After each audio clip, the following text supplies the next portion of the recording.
காணொலியை பார்க்க வந்து எல்லாருக்கும் வணக்கம். இந்த காணொலியை பார்க்க வந்து அனைத்து தமிழர்களுக்கும் எனது மாலை வணக்கத்தை தெரிவித்துக் கொள்கிறேன். சொல்லுங்க. சரி, இன்னைக்கு நம்ம பேச போறது வந்துட்டு எலுமினாட்டி வந்து எப்படி இந்த உலகத்தை ஆள போறாங்களோ, ஸோ நம்ம இன்னைக்கு அதுதான் பேச போறோம். ஆக்சுவலா இலுமினாட்டிங்கிற முதவே இது யூதர்கள்ட்ட இருந்து தொடங்கும். ஏன் இது யூதர்கள்ட்ட இருந்து தொடங்குதுனாக்கா, கிட்டத்தட்ட இலுமினாட்டிங்கிற குரூப் ஒரு 1000 இயர் ஒரு 1000 வருஷத்துல இருந்து இவங்க ஆனா வேற வேற பேர்ல இருந்தாங்க. ஃப்ரீ மேஷன்லாம் பேர் இவங்களுக்கு இருந்திருக்கு. சீக்ரெட் சொசைட்டின்னு பேர் இருந்திருக்கு. ஃப்ரீ மேஷனை ஆக்சுவலா க்ளோஸ் பண்ணிட்டாங்க. ஃப்ரீ மேஷன் இப்போதைக்கு அந்த டைம்க்கு இல்லை. பட் இப்போதைக்கு வேற ஃப்ரீ மேஷன் இவங்க அதே தான் ரன் பண்றாங்க. பட் இதுக்கு முன்னாடி இருந்துச்சு, அது க்ளோஸ் பண்ணிட்டாங்க. பட் இப்போ இவங்க வேற டைப்ல ரன் பண்றாங்க. இப்போ அப்பப்போ இவங்களோட இன்டர்வியூஸ், ரிவ்யூ, வீடியோ, அப்பப்போ அவங்க இன்டர்வியூ கொடுக்குற மாதிரி இந்த மாதிரி வீடியோஸ் எல்லாம் இப்போதைக்கு இவங்களோட இவங்க கொஞ்சம் வெளிக்காட்டிக்கிறாங்க. இவங்க இருக்காங்கங்கிறத தமிழ்நாட்டிலையோ சென்னையிலையோ அதே மாதிரி இவங்க இல்லாத இடமே முதல்ல கிடையாது. இவங்களுக்கு ஏன் நான் இவ்வளோ பேசுறதுல இவங்க இல்லாத இடமே கிடையாது, இவங்க இல்லாத கண்ட்ரி கிடையாது, இவங்க இன்ஃப்ளூயன்ஸ் பண்ணாத ஆளுங்களே கிடையாது. ஆனால் இவங்களை பார்க்கறதுக்கு மிகவும் சாதுவாக இருப்பாங்க. ஆனால் சாதுவான நாட்கள் கிடையாது அவங்க. ஏன்னா மிகவும் ஆபத்தானவர்கள். ஏன்னா இலுமன் நாட்டிங்கிறவங்க யாரும் இல்லை இல்லை இல்லை இல்லைன்னு நினைச்சுக்கிறாங்க.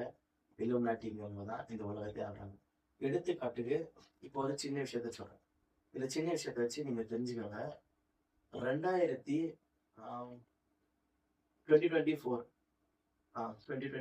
இந்த ஒரு 2024 டைம்ல தளபதி அவர்களோட கோட் படம் வெளியிட்டிருக்காங்க. அந்த கோட் படத்துல ஒரு சின்ன சீன் வரும்.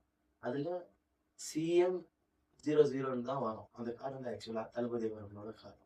இது 2 வருஷத்துக்கு முன்னாடியே அவங்க இலுமினாட்டி அவர்கள் இதை குறிப்பிட்டாங்கிறது எல்லாராலையும் பேசப்படுது. இந்த விஷயம் ஆக்சுவலா 2 வருஷத்துக்கு முன்னாடி அவர் சிஎம்ங்கிற பதவி அதே மாதிரி பிகில் படம் இருக்கும். அதுக்கும் முன்பு வந்த படம். அந்த பிகில் படத்துலயும் ஸ்டார்டிங்ல ஒரு சின்ன ஒரு ஃபைட் சீன் வரும். அந்த ஃபைட் சீன் வர நேரத்துல அந்த ரவுடிகள் எல்லாருமே சரி துரத்திக்கிட்டு ஒரு ஏரியால இருந்து தளபதியோட ஏரியாக்குள்ள வருவாங்க. ஏரியாக்குள்ளன்றவங்க ஒரு சின்ன பையன் முன்னாடி வந்து நின்று, ஏய் நில்லு, இது யார் ஏரியான்னு தெரியுமா? அங்க ஒரு சீனான ஒரு சீன் வச்சுட்டு அந்த இடத்துல இது சிஎம் ஏரியானு 2வது க்ளூவை கொடுத்துட்டாங்க. இதுக்கு அதுக்கப்புறமா பின்னாடி இன்னும் அந்த சர்க்கார் படத்துலயும் ஒரு கட்சியை எதிர்த்து அவர் நின்று கெலிச்சு, அதுவும் அந்த கட்சியும் 75 வருஷம் பழைய கட்சி போலவே அவர் சித்தரிச்சு, சேம் அப்படியே டிஎம்கே போலவே அப்படியே சித்தரிச்சு, அதுக்கு பின்னாடி சின்ன சின்ன கட்சிகள் இருக்கிற மாதிரிலாம் காட்டி, அதை இவர் வந்து ஒண்டியால நின்று அந்த கட்சியை டெமாலிஷன் பண்ணி அந்த கட்சியில இருக்கிற தலைவரோட ஓட்டெல்லாம் பிடுங்கி இவர் வென்று இவர் வேற ஒருத்தர் உட்காரிக்கிறது போல போறாரு. ஆனா இன்னைக்கு தளபதி தான் உட்காந்துட்டு இருக்காரு. இனி வேற யாரும் உட்காரல. இன்னைக்கு அந்த நிலைமைக்கு தான் வந்திருக்கு. ஸோ இந்த மாதிரி இந்த படம் கிடையாது. பீஸ்ட் ஃபிலிம்ல நிறைய குறியீடு இருக்கு தளபதி அவர்கள். அவரே ஒரு இலுமினாட்டி ஃப்ரீ மேஷனுங்கிற போக்குல பாரிசாலன் அண்ணன் அவர்கள் பேசுவாரு. ஸோ அந்த காணொலி பார்த்தீங்கன்னாக்கா உங்களுக்கு முழுசாவே தெரியும். அவரு எதெல்லாம் வச்சு குறியீடு இவங்கெல்லாம் இலுமினாட்டிங்கிறத சொல்றதுக்கு இல்லை, இவங்களே ஏற்கிறாங்களோ ஒரு வேலை, இவங்கள பின்னாடி நின்று இயக்கலாம். அதே போல மைக்கேல் ஜாக்சன் அவர்கள். மைக்கேல் ஜாக்சன் கிட்டத்தட்ட உலகத்துக்கே பிரபலமான நபர். ஆனா சோனிங்கிற ஒரு கம்பெனி வந்து அவர்கிட்ட டச்சப் ஆகும் போதோ அவரு அந்த சோனி கம்பெனி என்னன்னு சொல்லி அவர் வரவேற்பான சாட்டானிக் சைத்தான் அந்த பேய் அந்த ஒரு கம்பெனிக்கு அவர் இன்னும் போல இது போல பேர்களை சொல்லுவார். எதுக்காகக்கா ரிச்சுவல்ஸ் நடக்கும்னுவாரு. இந்த மாதிரி நான் பண்ண வைக்கிறாங்க ஒரு குரூப், இலுமினாட்டி குரூப் என்ன இந்த மாதிரி பண்ண வைக்கிறது. நிறைய இன்டர்வியூ அவங்க கூட பழகின ஃப்ரெண்டும் கூடலாம் மைக்கேல் ஜாக்சன் அவர்கள் பேசுவாரு. கடைசி நேரத்துல கூட அவங்க எல்லாம் சேர்ந்து என்ன கொண்டுருவாங்கிறது அவர் பேசின அந்த கால் ரெக்கார்டு, ஃபைனல் ரெக்கார்டு இருக்கும். அதுவும் யூடியூப்ல இருக்கும்னு நினைக்கிறேன். போய் கேட்டு பாருங்க, உங்களுக்கே தெரியும். ஸோ அந்த அளவுக்கு அந்த தோனி மூவி ஒன்று வந்துச்சு பார்த்தீங்கன்னா, பார்த்தேன். அதோட ஹீரோ கூட வந்துட்டு சூசைட் பண்ணிக்கிறாங்க. பட் அது கூட சீக்கிரட்டா அந்த கேஸ் கூட இது பண்றாங்க. அது அதை பத்தி இதே போல ஒருத்தர் இல்ல, விஜய் சித்ரா அவர்கள் இந்த மாதிரி நிறைய இருக்கு. ஆனா இதனால இவங்க சம்பந்தமான்னு கேட்டாங்கன்னாக்கா இதுக்கும் இவங்க சம்மந்தம் இருக்கிறதுக்கு வாய்ப்புகள் கம்மியா இருந்துச்சு. ஏன்னாக்கா இதுல எந்த ஒரு சிம்பாலிசமும் இல்லை. இவங்க பண்ணாங்கிறது எந்த சிம்பாலிசமும் இல்லை, எந்த குறியீடும் இல்லை. ஆனா அதுவே இப்போ நம்ம சொன்ன விஷயத்துக்கெல்லாம் இதுக்கெல்லாம் சான்று இருக்கு. சான்றோட தான் நம்ம பேசணும் இந்த விஷயத்த பத்தி பேசும் போதவே மிகவும் துல்லியமா பேசணும். ஏன்னா தவறான எந்த ஒரு விஷயத்தையும் நம்ம பரப்பக்கூடாது நம்ம சேனல் மூலியமா. அதனால நம்ம எல்லாமே பாயிண்ட் டு பாயிண்ட் உங்களுக்கு எல்லாத்தையும் கரெக்டா டீடைல்ஸோட சொல்லிட்டு அதுக்கப்புறமா தான் நாங்க அதை கன்வே பண்ண பார்க்கலாம்.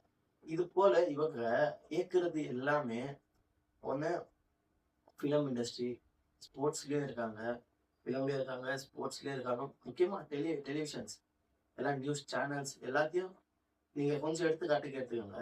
தளபதி அவர்கள் கட்சி ஆரம்பிக்கும் போதுவே எவ்வளவு மீடியாஸ் அவரை தப்பா போர்ட்ரேட் பண்ணல. எல்லா மீடியாவும் அவர் சரியா தான் போர்ட்ரேட் பண்ணிச்சு. அவர் தவறான வேலைகளை செய்யும் போதும் அவர் சரியா தான் போர்ட்ரேட். ஸோ இதுக்கு நான் மொத்தமா அவரை இலுமினாட்டின்னு சொல்ல வரல. அவர் இன்ஃப்ளூயன்ஸ் பண்றாங்களோ, ஏன்னா அவரை எதுவுமே பண்ண முடியல யாராலையும். அதே போல அவர் தான் வென்று வந்து உக்காந்தாரு எம்எல்ஏசியில. ஆனாலும் அவர் இன்னைக்குமே கார்பரேட் ஒரு கம்பெனி எப்படி நடத்தணுமோ ஒரு ஆட்சி, அந்த கார்பரேட் கம்பெனிக்கு வந்து ஆட்சி நடத்துறாரு. இது எடுத்துக்காட்டுக்கு 150 வருஷத்துக்கு ஒரு கம்பெனிக்கு அக்ரிமெண்ட் போட்டு கொடுத்தாரு. திருச்செந்தூர்ல இருக்கிற கடலோரத்துல இருக்கிற மண்களை எடுக்கிறதுக்காக, அங்கதான் ஒரு வேலையை செய்யறதுக்காக 150 வருஷத்துக்கு அக்ரிமெண்ட் போட்டார். அதே போல இன்னைக்கு 98 கிராமங்கள்ல இருந்த மக்கள்களை எல்லாரையுமே சரி, இதுக்கு இப்போ தளபதி அவர்கள் கேஸ பொண்ணுன்னு அந்த ஊர் மக்கள் எல்லாம் திரும்ப ரீகேஸ் போட்டு நடத்த இதை எங்களுக்கு இந்த இடத்த மீட்டு கொடுங்கன்னு சொல்லிட்டு அந்த 98 கிராம மக்கள், திருச்சியில இருக்கிற கிராம மக்கள் கேட்கறாங்க. ஆனா நீங்க அதையும் நடைமுறைப்படுத்துறாரு. இதெல்லாமே பார்க்கும்போது கார்பரேட் நிறுவனத்துக்கு எல்லாத்துக்குமே இவரு நிக்கிறாருங்கிற ஒரு மனநிலைக்கு வரவேற்கப்படுறாரு. எங்களை மாதிரி ஆட்களுக்கு அப்படிதான் தெரியப்படுது. கார்பரேட் மையமாவே இவரோட ஆட்சி இருக்கு. ஏன் கார்பரேட் மயமாவே அவர் நடத்துறாரு? ஏன் எந்த பொருளாதாரமும் தற்சார்பு பொருளாதாரம் பத்தி வரவே மாட்டேங்கிறாரு? இது போல எங்களுக்கு நிறைய கொஸ்டின்ஸ் வருது. ஸோ இப்போ இவங்க மட்டும் கிடையாது. இப்போ அடுத்து போவோம். அடுத்து சொல்லக்கூடிய விஷயம் என்னன்னா, நீங்களே ஷாக் பண்ணுவீங்க. பிக் பாஸ்ங்கிற ஒரு நிறுவனம் இருக்கு. இந்த பிக் பாஸ்ல நடத்துற மொத்த விஷயமே மனிதர்களோட மனநிலைக்கு எதிரான செயல்கள் தான். ஒரு மனிதனா இப்ப நீங்களே உங்க கூட ஒருத்தர் சண்டை போடாத ஒரு வேலை ஒரு கேம் ஒன்று வைக்கிறோம். அந்த கேம் எப்படி இருக்கணும்? நம்ம 2 பேருமே ஆடி கெளிச்சாலும் சரி, ஒரு 2 பேருமே அன்பா பேசிக்கணும். ஆனா அந்த இடத்துல அப்படி படம் பருவத்துல எதிரிகளாக சித்தரிக்கப்படுறாங்க. இப்ப எதிரிகளாக சித்தரிக்கப்படும் போதோ ஒருத்தருக்கு ஒருத்தர் விட்டே கொடுக்காத ஒரு மிருகத்தை போல பிஹேவ் பண்ண ஆரம்பிக்கிறாங்க. அந்த அவங்க வைக்கிற கேம்ஸ்ல ஒருத்தருக்கு ஒருத்தர் இவங்க நமக்கு தெரிஞ்சவங்க, இவங்களுக்கு நம்ம ரொம்ப க்ளோஸ் ஃப்ரெண்டு கேட்டாக்கா ஸ்போர்ட்டிவா எடுத்துக்கணும். ஸ்போர்ட்ஸ் ஆனா அங்க வந்துட்டு தன்னோட மனசாட்சியோ மனநிலையோ எல்லாத்தையும் இழக்கிறாங்க. ஒரு பாசமோ இது எல்லாத்தையும் இழந்து வெளியே வந்து ஒரு மிருகத்தை நம்ம போல இருக்காங்க. இதுதான் இலுமினாட்டிக்கு தேவை. இது போல மட்டும் இல்லாம இப்போ உங்களுக்கு மூஞ்சில ஒரு பிம்பிள்ஸ் குரு வருதுனாக்கா, இந்த குரு வரதுக்கு முன்னாடி அதுக்கு கிரீம் வந்துருக்கும். அவங்க கொடுக்குற சோப்பு போறதுனால தான் நம்மளுக்கு பிம்பிள்ஸே வரும். இப்போ என் மூஞ்சில எல்லாம் பாருங்க பிம்பிள்ஸே கிடையாது.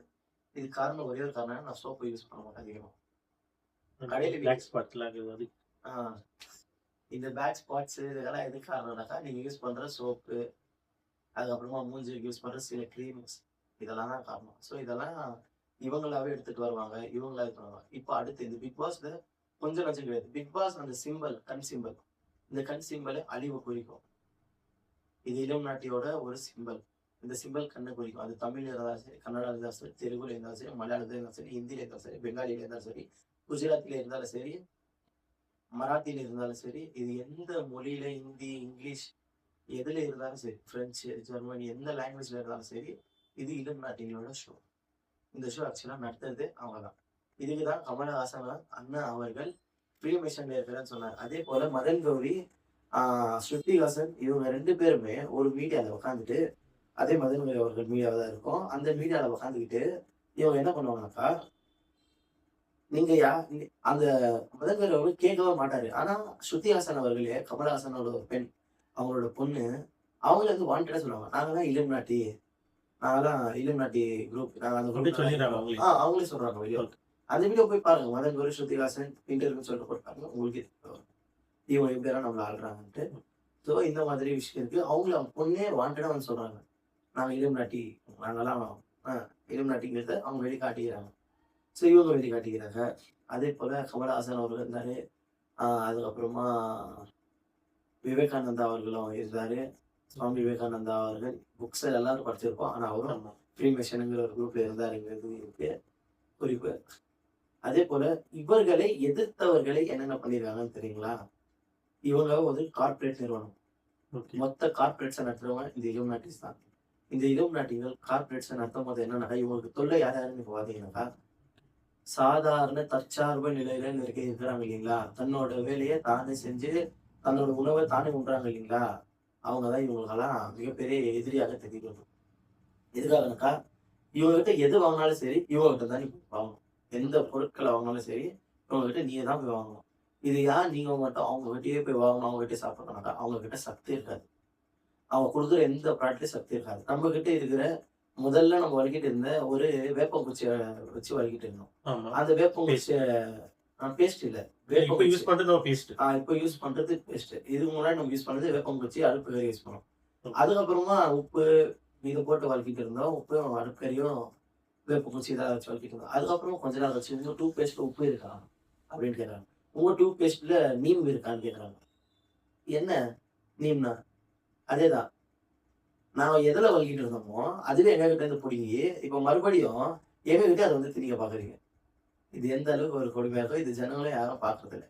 ஸோ இதுதான் இந்த இலுமினாட்டிஸ். அதுக்கப்புறம் கார்பரேட்ஸ்குள்ள தான் மொத்தமாக இந்த கார்பரேட்ஸ் ஆள்றவங்க எல்லாமே இலுமினாட்டிஸ் தான். இவங்களை யாராலையும் எதுவுமே பண்ண முடியாது. ஆக்சுவலாக இவங்க நல்ல பேஸ்மெண்ட் அடித்தளத்தை போட்டு எல்லா கண்ட்ரிஸ்குள்ளே உட்காந்துட்டாங்க. இப்போ அடுத்து நம்ம குடிக்கிற நீர் தண்ணி, இந்த தண்ணியில இவங்களோட வேலையை காட்ட ஆரம்பிச்சிட்டாங்க. இந்த தண்ணியில இவங்களோட வேலை நெக்ஸ்ட் எல்லாருமே நீங்க குடிக்கிற தண்ணிக்கு பில்லு கட்டிட்டு கொஞ்சம் கொஞ்சமா அந்த தண்ணியை நீங்க யூஸ் பண்றதுக்கும் சரி வேஸ்ட் பண்ற மாதிரி இல்ல. வேஸ்ட் பண்ணவே முடியாது உங்களால. ஒரு ஜெக்கு தண்ணி யூஸ் பண்றீங்கன்னா அந்த ஜெக்குல ஒரு 5 ரூபானா இது ஒரு 5 ரூபா 3 ரூபா அந்த ஒரு ஜெக்கு தண்ணி இருக்கும். இது ஒரு 3 ரூபாய் தண்ணி, இது ஒரு 5 ரூபாய் தண்ணி, இல்ல இது ஒரு 1 ரூபாய் தண்ணி. இந்த அளவுக்கு காசு இருக்கு. இன்னைக்கு நம்ம ஒரு கேன் ஒரு பொறுத்து கூட அதை பார்க்க மாட்டோம். இந்த எண்ணெய் கல்லெண்ணெய் நல்லெண்ணெய் மாதிரி அதோட வேல்யூ வந்துடும். வேல்யூ இதுவும் மாற போகுது. பிஸ்லரி வாட்டர் போல இதுவும் ரேட் ஏற போகுது. ஜனங்களுக்கு கடைசி வரைக்கும் சொல்றேன், தற்சார்பு பொருளாதாரம் யார் யாரெல்லாம் பின்பற்றுறாங்களோ, தற்சார்பு பொருளாதாரத்தை பத்தி யார் யாரெல்லாம் தெரிஞ்சுக்கிறாங்களோ, தற்சார்புனா என்ன, தற்சார்பு பொருளாதாரம்னா என்ன, இதை பத்தி யார் தெரிஞ்சுக்கிறாங்களோ யார் உணர்றாங்களோ இவங்களால மட்டும்தான் இதுல இருந்து விலகி நின்று கொஞ்சம் தன்னோட லைஃபை அவங்களே சேர்ந்து அவங்களே வாழ்றது போல இருக்கும். இப்போ இந்த இலுமினாட்டியவர்கள் இன்னும் என்னென்ன விஷயம் பண்ணிக்கிறாங்கன்ட்டு இப்போ கொஞ்சம் டீட்டெயிலாக பார்ப்போம். இலுமினாட்டினா என்ன? இவங்க ஆக்சுவலாக சாத்தானை வழிபடுறாங்க. ஏன் இவங்க சாத்தானை வழிபடுறாங்கக்கா, இவங்களுக்கு சாத்தான் மேலே நம்மளுக்கு இப்போ எப்படி ஒரு கடவுள் மேல் நம்பிக்கை இருக்கோ அதே போல இவங்களுக்கு சாத்தான் மேலே நம்பிக்கை அதிகம். இவங்க முதல்ல முருகனையோ பொற்றவையோ இவங்களெல்லாம் பார்க்கும்போது சாத்தான் தான் நினச்சிக்கிட்டாங்க. ஏன்னா நம்ம ஊருக்குள்ள வரும்போது நம்ம வந்து பலி கொடுப்போம். அதே போலதான் இவங்களும் நினைச்சுக்கிட்டாங்க. இப்போ அவங்க காட்டுற இந்த ஸ்டாரோட ஒரு இது இருக்கும். இது ஆக்சுவலா முருகனை வழிபடுறவங்களுக்கு தெரியும். அருகோண நட்சத்திரம்.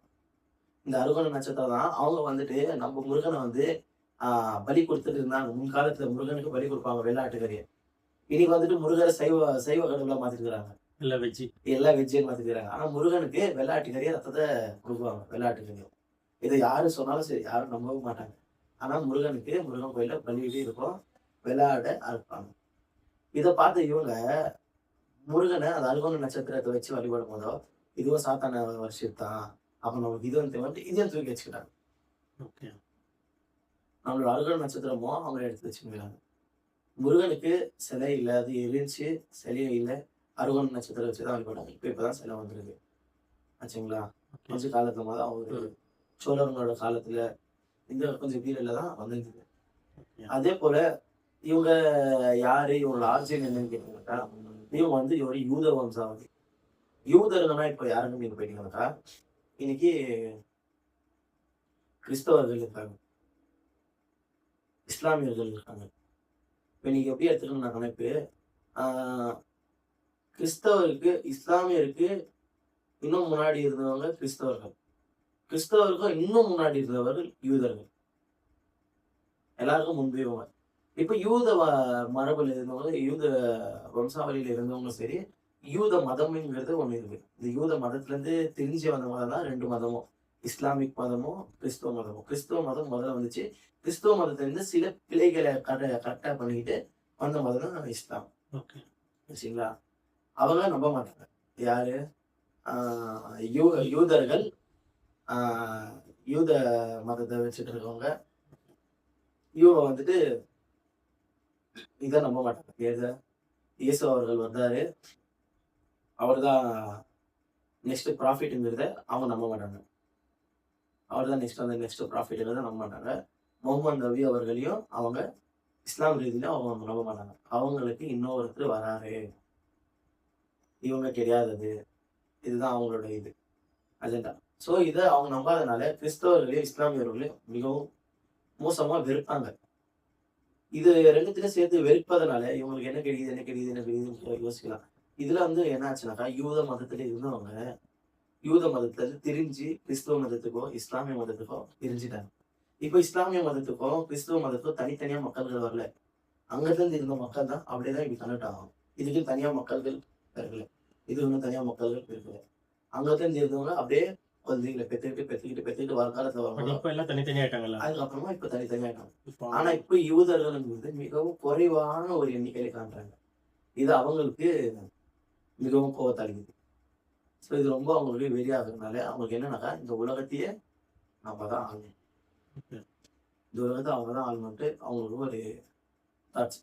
ஸோ இந்த தாட் மூலியமா அவங்களுக்கு என்னன்னாக்கா, இன்ஃப்ளூயன்சர் அவங்களே இன்ஃப்ளூயன்ஸ் பண்ணுவாங்க நிறைய பேர். நம்மளுக்கு தேவையில்லாத ஆட்கள் எல்லாம் இவங்க இன்ஃப்ளூயன்ஸ் பண்ணுவாங்க. ஆபாசமான காட்சிகளை படத்துக்குள்ள இவங்களே வாண்டடா வைப்பாங்க. இப்ப எல்லா நான் இன்னும் எல்லா மூவிலயும் கம்பல்சரி இருக்குது அதெல்லாம். இப்ப ஆபாசம் movie எல்லாமே இருக்குது. எல்லா படத்துலயும் வருது. எல்லா அது படத்துலயும். யார் படத்தையும் நீங்க எடுத்துக்கிட்டாலும் எல்லா படத்தையும் ஆபாசமான காட்சிகள் வருது. அதே போல நான் இப்போ சொன்னதை வச்சு முழு டீட்டெயில்ஸ் தெரியாம வந்து என்னை கமெண்ட்ல திட்டிட்டு போகாதீங்க. ஏன்னா நான் முழு டீட்டெயில்ஸோட உங்களுக்கு வீடியோ பண்ணா நான் போடுறேன். எப்படி இஸ்லாம் மதத்தை வந்து யூதர்கள் அந்த யூத மதத்தை எப்படி கிறிஸ்தவ மதம் பிரிச்சிச்சு, கிறிஸ்தவ மதத்தை வந்து எப்படி இஸ்லாம் மதம் வந்துச்சு, இதெல்லாம் வந்துட்டு கேட்டு எனக்கு பண்ணாதீங்க. இது எல்லாமே வந்துட்டு ஒரு தெய்வ வழி கோட்பாடு. கிறிஸ்தவ மதமும் இஸ்லாம் மதமும் ஒரு தெய்வ வழி கோட்பாடு. அவங்க நிறைய தெய்வத்தை நம்ப மாட்டாங்க, ஒரே தெய்வத்தை தான் நம்புவாங்க. ஓகே. ஸோ இது வந்துட்டு இதுக்கு ஒரு பேரே இருக்கு. பேர் எனக்கு ஞாபகம் வரல. அந்த பேர் மூலியமா இந்த மதங்கள்லாம் இப்படியே போயிடும். இதெல்லாம் வெளியில இருந்த மதங்கள். இப்ப நம்ம நாட்டுக்குள்ளேயே இருக்கிற மதங்களை பாத்தீங்கன்னா மதம் கிடையாது. நம்ம நாட்டுக்குள்ள எந்த மதமும் கிடையாது. இனங்கள் தான் இருந்துச்சு. தமிழ் இனங்கள், கன்னடர்கள், தெலுங்கர்கள், மலையாளிகள், துளுவர்கள், தெலுங்கர்கள், ஆஹ் இன்னும் நிறைய இனங்கள் இருக்கு. குட்டி குட்டி இனங்கள் மகாராஷ்டிரி, அவங்க பீகார்ல இருக்கவங்க, நார்த் இந்தியால இருக்கவங்க, இவங்க எல்லாரையும் ஒன்னா சேர்த்ததுதான் இந்து மதம். ஓகே. அதனாலதான் இவங்களுக்குள்ள ஒற்றுமை வரமாட்டேங்குது. தமிழர்களுக்கும் கன்னடர்களுக்கும் எல்லாம் ஜனங்க அடிச்சுக்கிறதுல பாலிடிக்ஸ். யாரு ஆனா இந்த ஜனங்க அரசு அடிச்சுக்கிற மாதிரியே பண்ணுவாங்க. ஜனங்க அடிச்சுக்கிற மாதிரி இவங்க காட்டுவாங்க, அவ்வளவுதான். ஆனா ஜனங்க அடிச்சுக்கிறது கிடையாது, ஜனங்க அடிக்கிறது கிடையாது. ஆனா இவங்க வந்துட்டு பாலிடிக்ஸ் வச்சு அடிச்சு காட்டும் போது என்ன ஆகுதுன்னா, ஜனங்களுக்குள்ள வந்துட்டு ஒரு உணர்வு வருது, இவன் நம்ம ஆட்கள் அடிக்கிறான்ட்டு. ஆனா அது நம்ம ஆட்கள் எல்லாம் கிடையாது. அது என்ன மாதிரி ஒரு விஷயம் நடக்குதுன்னாக்காங்க, இவங்க தன் இனத்தை இந்த இனத்தை அடிக்கும் போது என்ன ஆகுதுனாக்கா, இந்த கை அடிக்கும் இந்த கையை மொத்தமா அடிச்ச மாதிரி இருக்கு. இந்த கைக்கும் இந்த கை மொத்தமா அடிச்ச மாதிரி. ஆனா இங்க பின்னாடி அடிபாட்டு கைக்கு, ஆனா இங்கதான் அடிபாடு. ஆனா இது ஜனங்களுக்கு புரியுறதே கிடையாது. ஜனங்க என்ன நினைச்சுக்கிறாங்க, நீங்க அடிச்சாலே இவங்க மொத்தமா அடிச்ச மாதிரி நினைச்சுக்கிறாங்க. ஓகே. பொலிட்டிஷியன் நீங்க சண்டை போறாங்க. பொலிட்டிஷியன் தான் சண்டை. சாதாரண மக்கள் ஒன்னாதான் இருப்பாங்க. எல்லா ஊருக்குள்ள போனாலும் எல்லா ஊர்லயும் ஒன்னாதான் இருப்பாங்க. ஓகே. ஸோ ஆனா இதெல்லாம் ஏன் நான் இந்த விஷயத்துக்குள்ள சொல்ல வரேன்னா, இதெல்லாம் தான் இல்லுமினாட்டியே சந்தோஷத்தை தரக்கூடிய விஷயம். இந்த மாதிரி ஒரு ஊருக்குள்ள இருக்கும் போதோ ஒவ்வொருத்தருமே அடிச்சுக்கிட்டு வெட்டிக்கிட்டு சாகணும். இது அவனோட முக்கியமான அஜெண்டா. அவனுக்கு இதெல்லாம் தேவை. யாரும் ஒற்றுமையாவே இருக்கக்கூடாது, ஒன்னாவே இருக்கக்கூடாது. தேவையான அளவுக்கு சண்டைகளை மூட்டி விட்டுட்டே இருப்பான். தேவையான அளவுக்கு சண்டைகள் வந்துகிட்டே இருக்கும். யாராலையுமே அந்த சண்டையை கொஞ்சம் கூட நிறுத்த முடியாது. இதுக்கு மேலும் மேலும் அவன் ஃபன் பண்ணுவான் காசு.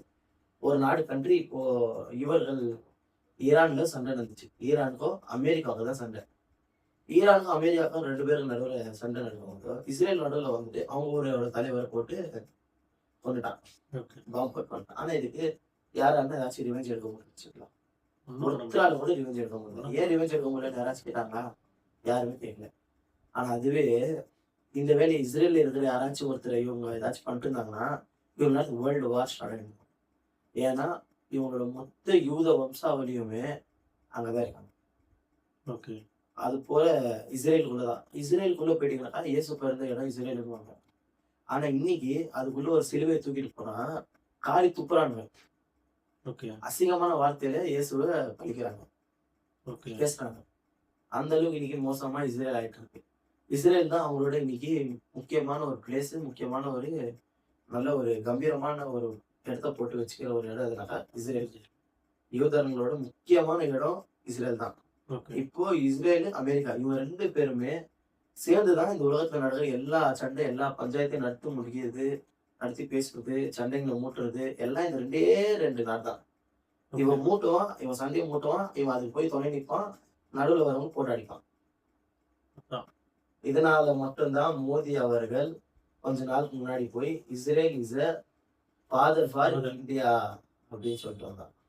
இந்தியா வந்து தாய் நாடுனா இஸ்ரேல் வந்து ஃபாதர் நாடுன்னு ஏன் அன்னைக்கு அவர் சொல்லிட்டு வந்தாருன்னா மோடி அவர்கள் இதனால தான் அவர் சொல்லிட்டு வந்தாரு.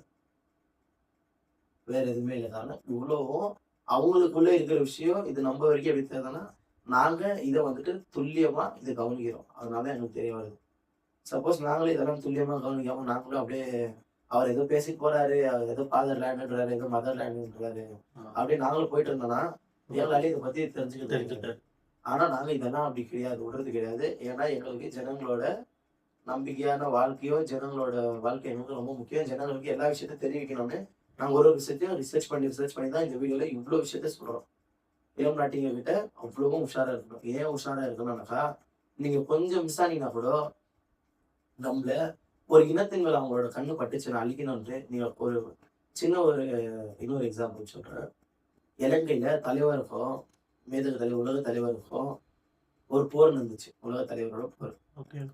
ஆக்சுவலா அந்த போர்ல நியாயமான ஒரு கோரிக்கை வச்சிருந்து தலைவர் தான் இலங்கையில தமிழ் ஈழத்துல. அங்க வந்துட்டு ஸ்ரீலங்கா சிங்களோட ஆர்மி தோத்துருச்சு, தலைவர்கிட்ட தோத்துருச்சு. ஆனா இது தெரிஞ்சுக்கிட்ட அவன் 2 பேர் வந்துட்டு அன்னைக்கு தலைவர்கிட்ட பேசினாங்க. என்னன்ட்டு எங்களுக்கு இந்த ஒரு இடத்த கொடுங்க, உங்களுக்கு 36 லட்சம் கோடியை உங்க காலகிட்டே வந்து நான் போடுறேன், நீங்களே இந்த உலகத்தை நீங்களே இந்த இடத்த ஆண்டுக்கங்க, நீங்களே அதிபராக தலைவர்கிட்ட தேசிய தலைவர்கிட்ட பேசியாச்சு. ஆனா தேசிய தலைவர்கிட்ட பேசின போது அவர் என்னன்னாருன்னா இந்த இடத்த நம்ம அமெரிக்கா கொடுத்துட்டா இந்தியாவுக்கு பிரச்சனை ஆகும் இல்லைன்ட்டு இந்தியாவுக்கு துரோகம் பண்ணக்கூடாதுன்ட்டு அவர் கொடுக்கல. சைனாவை வந்து பேசி சைனாவுக்கு கொடுக்கல. ஆனா அமெரிக்காக்காரன் என்ன பண்ணா இதை வச்சுக்கிட்டு போற திரும்பவும் தொடர்ந்து அவங்கள நீ முடிச்சு காட்டி நீ அந்த இடத்த எடுத்துக்கோன்னு சொல்லிட்டு ராஜபிச்சை கிட்ட பேசினான். அந்த புறம்போக்கு கிட்ட அந்த புறம்போக்கிட்ட பேசும்போது அவன் வந்து அந்த டீலுக்கு ஓகே பண்ணிக்கினா இன்னைக்கு சைனீசஸ் அமெரிக்கா 2 கம்பெனி அதுக்குள்ளே இருக்கு. இன்னைக்கு அந்த 2 கம்பெனியும் உள்ளே இருக்குது, உள்ள நடக்குது. 2 கம்பெனிக்குள்ளதான் நீ கொலம்போங்கிற ஸ்டேட் அங்கே ஒன்று இருக்கு. அந்த ஸ்டேட்டுக்குள்ள மிகப்பெரிய அமெரிக்கா கம்பெனிஸ் தான் இருக்கு. இதுதான் அவங்க ஆசைப்பட்டாங்க. இதுக்காக தான் இந்த போர் நடத்துச்சு. மொத்தம் 34 கண்ட்ரிகள் சேர்ந்துதான் அந்த போரை நடத்துச்சு. ஆனா அந்த போருக்கு எல்லாரும் ஃபண்ட் பண்ணாங்க காசு. இதுல இலுமினாட்டியும் எல்லா கண்ட்ரியும் ஃபண்ட் பண்ணுச்சு. மொத்தமா இலுமினாட்டி அவரை முடிச்சு வரட்டான்னு பிளான் பண்றான். இவ்வளவு விஷயத்தையும் ஆனா பண்றான். ஆனா யாராலையும் கண்டுபிடிக்க முடியாது. பட் இதெல்லாம் நானும் சொல்ல, இதை வந்துட்டு எல்லாருக்கும் தெரியக்கூடிய விஷயம். எல்லாருமே பேசக்கூடிய விஷயம். தமிழ் தேசியவாதிகள் நாங்க பேசுற மொத்த விஷயத்துல இதுவும் ஒரு விஷயம். தலைவர் சிங்களவனால கொல்லப்பட்டாங்க. சிங்களவனுக்கு எங்களை கொல்ற அளவுக்கு தைரியமே கிடையாது. எங்க கிட்ட வர அளவுக்கு தைரியம் கிடையாது. அவங்ககிட்ட ஒரு வெப்பன்ஸும் கிடையாது. எங்க கிட்ட வந்து நிக்கிற அளவுக்கு தைரியமே கிடையாது. ஆனா இதுக்கு எல்லாத்துக்கும் வெளியில இருந்து நின்று ஃபண்ட் பண்ணுவாங்க. உலக கார்பரேட்ஸ் இது எல்லாத்தையுமே இதுக்குள்ள இன்வால்வ் ஆகி இந்த இலுமினாட்டிங்கிற கூட்டமும் இன்வால்வ் ஆகி தான் இந்த வேலையை பார்த்து இந்த வேலையை பண்ணுது. ஆனா இது யாருக்குமே தெரியாது. ஆனா எல்லாரும் என்ன நினைச்சுக்கிறாங்க, இந்த மாதிரி விஷயத்த பார்க்கும்போதோ இது ஏதோ சாதாரணமா நடந்துச்சு, இது ஏதோ நார்மல் ஒரு போர், இந்த போர் 2 பேருக்கு நடுவில் நடக்கிற போர், 2 பேர் நடக்கிற போர் கிடையாது. இது நடந்தது 1 vs 34. ஒருத்தருக்கும் 34 கண்ட்ரிக்கும் நடந்த ஒரு சண்டை. ஒருத்தருக்கும் 34 கண்ட்ரிக்கும் நடந்த ஒரு சண்டை. இந்த சண்டையில வென்றது என்னமோ தேசிய தலைவர் தான். ஏன்னா ஒத்தையா நின்று அவர் அவ்வளவு பேர் சமாளிச்சாரு. இந்த இவ்வளவு கண்ட்ரி கார்பரேட் கம்பெனி அவங்க ஏகப்பட்ட பாம் வெப்பன்ஸ் இதுல அவங்களுக்கு பிளான் சொல்லி கொடுக்கறதுக்கு ஒருத்தர், இது பிளான் எக்ஸிக்யூட் பண்றதுக்கு இன்னொருத்தர், இதெல்லாம் 1008 விஷயங்கள் இவ்வளவு விஷயங்கள்லாம் பண்ணி தான் தலைவர்கள் இவர்களை வீழ்த்தினார்கள். இவங்க நினைச்சுக்கிட்டு இன்னைக்கும் பெருமையோடு சுத்துறாங்க. அந்த அளவுக்கு ஒரு கேவலமான ஒரு விஷயம் தான் இது. தலைவரை இவங்கெல்லாம் ஒண்டி கொண்டிட்டு இருந்தா தொற்றுக்க கூட முடியாது. அந்த அளவுக்கு மோசமான விஷயம். அதே போல இங்க இருந்த ஐயா வீரப்பனார் அவரு சந்தன கட்டிய வித்தாரு, யானை தந்தங்களை வித்தாருன்றாங்க. சந்தன கடத்தல் வீரப்பன் பேரு கேட்கும் போதே வயிறு எரியுது. சந்தன கடத்தல் வீரப்பன் சந்தனத்தை கடத்தினாரு. சந்தன கட்டைய யாருக்கிட்ட வித்தாரு? கவர்மெண்ட் தான் சப்போர்ட் பண்ணியிருந்தா தான் அவங்க விற்க முடியும். கவர்மெண்ட் சப்போர்ட் இல்லாத எதுவுமே விற்க முடியாது. கவர்மெண்ட் வித்தாங்களோ இல்ல வெளியில இருந்த ஏதோ ஒரு ஆட்கள் வாங்கினாங்களோ அவர்களை கவர்மெண்ட் பிடிக்கல. ஏன் கவர்மெண்ட் பிடிக்கலன்னு தெரியல. கவர்மெண்ட்ல இருந்து சில ஆட்கள் கூட வாங்கினாலும் வாங்கி இருந்துக்கலாம், இருந்துக்கலாம். அவங்கதான் வாங்கினாங்கன்ட்டு சொல்ல வரல. யாராச்சும் இருந்துக்கலாம். ஆனா இவ்வளவு பெரிய நீங்க சொல்ற ஒரு கேங்ஸ்டர் போல சித்தரிக்கப்படுற ஒரு நபர் ஆஹ் இவ்வளவு பெரிய கண்ட்ரி, இந்தியாங்கிற ஒரு இவ்வளவு பெரிய கண்ட்ரி, கர்நாடகா, தமிழ்நாடு, ஆந்திரா, கேரளா, இவ்வளவு ஸ்டேட்ஸ் ஆள்றாருங்கிறது நம்பவே முடியாது யாராலையும். ஏன் நம்ப முடியாதுன்னா அவருக்கு சப்போர்ட் வெளியில இருந்து இல்லாம அவரு இவ்வளவு வேலையை பண்றதுக்கு சான்சஸ் இல்ல. ரெண்டாவது இப்ப கட்டையை வித்தாருன்றாங்க. நீங்க வித்தவரைதான் பேசுறீங்க, வாங்கினவன் அவன்ட்டு யாருக்குமே தெரியல. யானை தந்தங்கள் எடுத்தாருன்றீங்க. என்ன யானை தந்தையை வச்சு அவரே வந்துட்டு யானை தந்தைகளை ஏதாச்சும் பொருள் செஞ்சு ஏதாச்சும் பண்ணாருங்களா? எதுவுமே கிடையாது. அவர் என்ன பிசினஸ் கடையை வச்சுட்டு ஏதாச்சும் சேலை பண்ணாரு? இல்ல. அப்ப இந்த யானை தந்தவன் வாங்கினவன் எவன்? எந்த அயோக்கிய பையன் வாங்கினான் யானை தந்தங்களும்? அது வெளியிடல, கண்டுபிடிக்கல. இந்த கட்டையை வாங்கணும் எந்த அயோக்கிய பையனும் கண்டுபிடிக்கல. யானை தந்தங்களை வாங்கணும் எந்த அயோக்கிய பையனும் கண்டுபிடிக்கல. கடைசி வரைக்கும் அவரே பாயிண்ட் பண்றது. வாங்கணும்னே விட்டாங்க. ஆனா அவங்கள வாங்க தூண்டுறாங்க இல்லைங்களா, அவங்கள வந்துட்டு புடிச்சிட்டாங்க. பிடிச்சதுன்னா அவரே ஒன்றும் நேர்மையாக சாவடிக்கல. அவருக்கும் மோரில் விஷத்தை கலந்து கொடுத்துட்டு அதுக்கப்புறமா ஆட்டுறதுக்கு மாட்டுறதுக்கு எடுத்துன்னு வந்து மேலே தச்சு விட்டு நாங்க வீரப்பனாரை சுட்டுட்டேன்ட்டு பெருமை இவங்கதான் இந்த மீசைய முருகத்துக்கு தகுதி அவர் ஒருத்தருக்கு மட்டும்தான் இருக்கு. அந்த அளவுக்கு வீரர் பேர்லயே அதுக்குதான் வீரம். சரிங்களா? இப்ப இந்த விஷயத்துலயும் கார்பரேட்ஸ் உள்ள இருக்கு. கார்பரேட்ஸ் உள்ள இருந்தனால மட்டும்தான் அவரை அந்த அளவுக்கு அவரும் கார்பரேட்ஸ் கிட்ட இருந்து முன்னாடி அவருக்கு தமிழ் பற்று இருந்துச்சு இல்லையான்னு தெரியல. ஆனா போக போக அவருக்கு தமிழ் பற்று வர ஆரம்பிச்சிருச்சு. போக போக அவர் தமிழ் மேல பற்று வந்துருச்சு அவருக்கு போக போக. ஆனா முன்பு காலத்துல தமிழ் மேல பற்று இருந்துச்சுன்னு கேட்டீங்கன்னா எனக்கு தெரியல. ஆனா போக போக தமிழ் பற்று இருந்துச்சு. போக போக வந்த விஷயத்த வீடியோங்கள்ல எல்லாத்தையும் நம்ம பார்த்தோம். போக போக வந்த விஷயத்துல அவருக்கு தமிழ் பற்று மிகவும் அதிகமா இருந்துச்சு. தேசிய தலைவரோட கனெக்ஷன் இருந்துச்சு. தேசிய தலைவர் அவரை கூப்பிட்டாரு. கூப்பிடுறது போலதான் பேச்சு வந்துச்சு. தேசிய தலைவர் இங்க வந்துருங்க, நீங்க இங்க வந்து இருங்கன்ட்டு கூப்பிட்டது போலதான் பேர் வந்துச்சு. ஏன் இந்த விஷயத்துல கனெக்ஷன் பண்றோம்னாக்கா இவங்க 2 பேருமே தன்னோட இனத்துக்கு குரல் எழுப்பினவர்கள். இவங்களுக்கு என்னன்னாக்கா இனத்துக்கு எதிராக யாராச்சும் குரலை எழுப்புறாங்க, இனத்துக்கு எதிராக யாராச்சும் நியாயத்தை கேட்கறாங்கனாக்கா இவங்களால அதை சகிச்சுக்க முடிய மாட்டேங்குது. எப்படியாச்சும் ஒன்று பண்ணி இவங்களை காலி பண்ணி முடிச்சிடணும். இவங்களோட கதையை க்ளோஸ் பண்ணணும். இப்படி க்ளோஸ் பண்ணணும் இவங்களோட கதையை. அந்த மாதிரி க்ளோஸ் பண்ணிட்டு இவங்க பாக்குறது. ஸோ இவங்களால என்னன்னாக்கா பவர் இருக்கும்போது 34 கண்ட்ரி, இங்க இருக்கும்போது நிறைய கோடிக்கணக்கான காசு. ஒருவேளை அவர் வெளியே வந்து யாரெல்லாம் வித்தாரோ யாருக்கிட்டலாம் இது பண்ணாரோ சொல்ல வர்றதுனால இவங்க பயந்து ஏதாச்சும் இந்த மாதிரி எல்லாம் பண்ணாங்களோ, வீடியோக்களை வந்து சொல்லிட்டாருன்னா என்ன பண்றது, இந்த பேர்களை சொல்லிட்டு என்ன பண்றது, இந்த பேர்களை சொல்லிட்டு என்ன பண்றதுன்னு ஒருவேளை பண்ணாங்களான்னு என்னன்னு தெரியல. ஆச்சு, ஐயா விருப்பம் அவர்களே பண்ணிட்டாங்களா? அதுக்கப்புறமா இப்போ ஜஸ்ட் உங்க இப்ப இந்த 98 கிராமத்தை காலி பண்றாங்க. இப்ப இந்த கிராமத்தை காலி ஆச்சுன்னா இதுக்குள்ள எந்தெந்த கம்பெனிஸ் வரும்னு தெரியாது. அதே போல இப்ப இதுக்குள்ள கம்பெனிஸ்கள் இருக்கு, அந்த கம்பெனிஸ்கள் எல்லாம் தூக்குவாங்களான்னு தெரியாது. ஆனா சாதாரண மக்கள்களை இப்போ கார்பரேட் கம்பெனி எல்லாம் இருக்கு. இப்போ கார்பரேட் கம்பெனி சில கம்பெனிஸ் இருக்கு, சின்ன சின்ன கம்பெனிகள் இருக்கு, கம்பெனி கடைகள் இதெல்லாம் இருக்கு. ஆனா இதுவங்களுக்கெல்லாம் எதுவுமே வந்த மாதிரி தெரியல. நோட்டீஸ் அனுப்பி வெளியிடுங்க, கடையிடுங்க, இங்கதான் தூக்குங்க, இதெல்லாம் வந்துச்சா இல்லைன்னு தெரியல. பட் டைகருக்கு பிரச்சனைகளாவது டைகர்களோட இனப்பெருக்கத்துக்கு தடைகளா இருக்காங்க ஜனங்க, புலிகளோட. அதுக்கு நாங்க என்னைக்குமே தடைகள் இல்லை. இத்தனை வருஷமா அங்க எப்படி புலிகள் இத்தனை வருஷமா எப்படி இனப்பெருக்கம் பண்ணுச்சோ அதே போலதான் இனப்பெருக்கம் பண்ணும். நம்ம நாட்டுல இருக்கிற புலிகளும் அழியக்கூடாது. அதே போல நம்ம நாட்டுல இருக்கிற புலிகளை நம்மளே அடிச்சு சாப்பிடவும் கூடாது. யாரும் அடிச்சு சாப்பிடுறது இல்லை சொல்ற. அது போல வெளியில யாரும் பண்ணக்கூடாது. அதுக்காக ஜனங்களை அந்த இடத்துல இருந்து வெளியே அனுப்பணும் கிடையாது. அவங்களுக்கு ஒரு நல்ல தீர்வு சொல்லிட்டு அந்த இடத்துல புலிகளுக்கு ஏத்தது போலவே இடத்தையும் உருவாக்கி கொடுக்க வேண்டியதான் ஒரு கவர்மெண்டோட வேலை. ஆனா இந்த கவர்மெண்ட் என்ன பண்ணுதுனாக்கா அந்த ஜனங்களை அப்ரோட் அங்கிட்ட இருந்து வெளியே போங்க. இப்ப ஜனங்க 1,00,000 பேர் 98 கிராம மக்கள் எங்க போவாங்க, எங்க போய் தங்குவாங்க? அவங்க வேற இடம் 1,00,000 பேர் தங்கக்கூடிய இடம் கவர்மெண்ட் பண்ணி கொடுக்குங்களா? பண்ணி கொடுக்குறாங்க. பண்ணி கொடுக்காம விட்டாங்க அவங்களுக்கு என்ன பண்ணணும், எங்க போய் அவங்க தங்கணும்? இதை பத்தின இன்னும் உங்களுக்கு கிளாரிட்டியான விஷயம் வராதனால நானும் இன்னும் பேசல.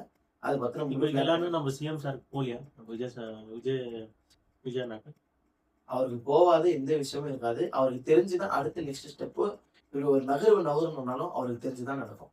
ஏன்னா அவர் தான் அந்த நாட்டோட சிஎம், தமிழ்நாடோட சிஎம். அவ்வளவுதான். அவருக்கு தெரியாம ஒரு பின்னு கூட இப்படி பட் செய்யாது. அவர் இன்னும் கவர்மெண்ட் மூலியமா ஒரு பின்னு கூட இப்படி செய்யாது. பட் இப்போ வரைக்கும் எந்த ஒரு வார்த்தை அவர் பேசுறீங்க அதனாலதான் எங்களுக்கு அவர் மேல சந்தேகமா வருது. அவரை கார்பரேட்ஸ் பின்னாடி நின்று இயக்குறாங்க, இளம் நாட்டிகள் பின்னாடி நின்று இயக்குறாங்கன்ட்டு எங்களுக்கு இதனாலதான் அவர் மேல சந்தேகமே வருது. வேற எதுனாலே ஏன்னா எல்லாமே ஏழப்பட்ட மக்களுங்க. ஸோ இப்போ அவங்களுக்கு இதுலதான் சந்தோஷமே. ஓகே ஜனங்க வயிற்றுல வாயில அடிச்சுக்கிட்டாங்க. இளம் நாட்டியவர்களுக்கு மிகவும் சந்தோஷம், ரொம்ப சந்தோஷப்படுவாங்க இந்த மாதிரி விஷயத்துல. இதுல குழந்தைங்க பெரியவங்க சின்னவங்க இதெல்லாம் பார்க்க மாட்டாங்க. ஏன்னா மிகவும் கொடூரமான அனுபவம். அந்த அளவுக்கு ஒரு கொடுமைத்தன்மையோட இருக்கணும்.